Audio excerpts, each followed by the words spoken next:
ఇస్తున్నప్పుడు మనకి రైట్ ఏమొస్తుంది, ఇది రైట్ అవుతుంది, లెఫ్ట్ ఇది లెఫ్ట్ అవుతుంది. ఈ చిన్న కాన్సెప్ట్ మీరు గుర్తుపెట్టేసుకుంటే ప్రాబ్లమ్స్ అయిపోతాయి. వాడు ఎక్కడున్నాడో వాడి రైట్ ఏంటి, లెఫ్ట్ ఏంటి, ఇది మీరు చూసుకోగలిగితే మ్యాక్సిమం అయిపోతుంది. అలా మీరు వేసుకుంటా కూర్చోవచ్చుగా. ఇది నార్త్, ఇది సౌత్, ఇది వెస్ట్, ఇది ఈస్ట్. ఇక్కడ కూడా కూర్చోన్నాడు, ఇక్కడ కూడా కూర్చోన్నాడు, ఇక్కడ కూడా కూర్చోన్నాడు. That was a basic concept. దీన్ని మనము అకార్డింగ్ టు మ్యాథమెటికల్ యాంగిల్స్, మనకున్న యాంగిల్స్లో చేసుకోవచ్చు. మనకు దాని ప్రకారంగా పోతే కొంచెం కన్ఫ్యూజ్ అయిపోతాం. మనకి అవన్నీ వద్దు, ఎవరిని అడిగాడు వాడిని నేను పెట్టేసేసుకో.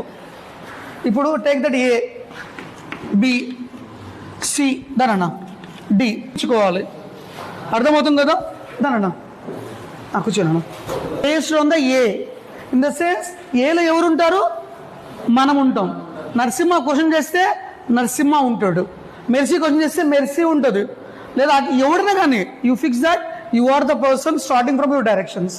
మిమ్మల్ని ఆడ పెట్టేసుకున్నాం అనుకోండి, ఆన్సర్ చాలా ఈజీ అయిపోతుంది. అలా కాకుండా క్వశ్చన్లో చూసామనుకోండి మెంటల్ ఎక్కుతుంది. ఎందుకు తెలుసా, వాని డైరెక్షన్ మనం ఊహించుకుంటూ కూర్చోవాలి. క్లియర్, అర్థమవుతుంది కదా? Any doubts?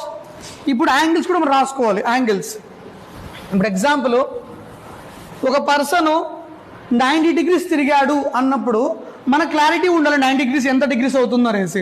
ఫర్ ఎగ్జాంపుల్ ఒక పర్సన్ ఉన్నాడు, నేను తీసుకుందాం, నరసింహ నేనే ఉన్నా, నేను టువర్డ్స్ ఈస్ట్ ఫేస్ చేస్తున్నా.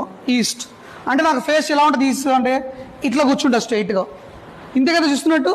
ఇప్పుడు నరసింహ రైట్ తిరిగాడు, అప్పుడు రైట్ ఏమొస్తుంది, ఇది రైట్, ఇది లెఫ్ట్, అంతే కదా.